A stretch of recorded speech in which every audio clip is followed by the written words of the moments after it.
Commençons par la première phrase. Pourquoi ne fait-il pas de bruit? Le sujet et le pronom personnel il.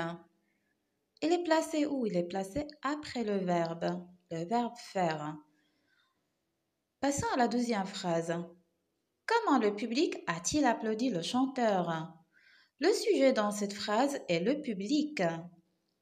Il est placé avant le verbe. Il est repris par le pronom personnel il à la troisième personne du masculin singulier. Troisième phrase. Est-ce que les fenêtres de cette chambre donnent sur le parc? Le sujet est les fenêtres. Il est placé avant le verbe donné. Quand la fourmi fait-elle ses provisions pour l'hiver? Le sujet ici est la fourmi. Elle est placée avant le verbe, elle est repris par le pronom personnel elle à la troisième personne du féminin singulier. Et à la fin, avez-vous vu ce film? Le sujet et vous, c'est un pronom personnel de conjugaison. Elle est placée entre l'auxiliaire avoir et le participe passé vu. La phrase numéro 3, ou bien dans la phrase numéro 3, le sujet est placé devant le verbe. Dans la phrase numéro 1, on trouve le sujet après le verbe.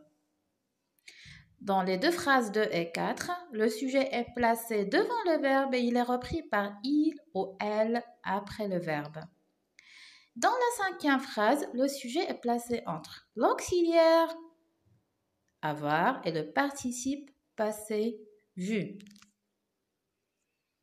Ce que vous devez retenir, mes chers élèves, la phrase interrogative sert à poser des questions et se termine par un point d'interrogation.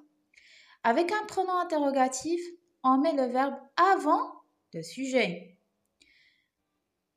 Les pronoms interrogatifs sont pourquoi, combien, qui, quel, ou bien quel s'il s'agit du féminin, ou bien quel pour le masculin pluriel, ou bien quel pour le féminin pluriel.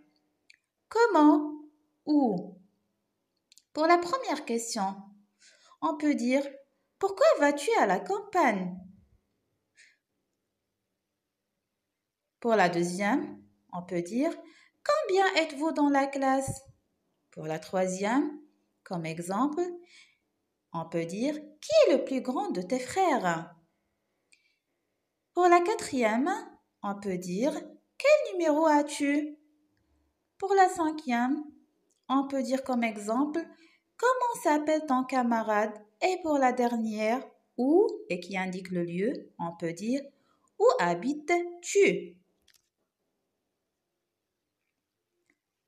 Rappelez-vous, quand le pronom est placé après le verbe, il est toujours relié à lui par un trait d'union. C'est ce que vous voyez entre parenthèses. Quand le verbe se termine par une voyelle et le pronom commence par une voyelle, on ajoute « t » pour faire la liaison. Et voici un exemple. Comment mesure-t-on la température?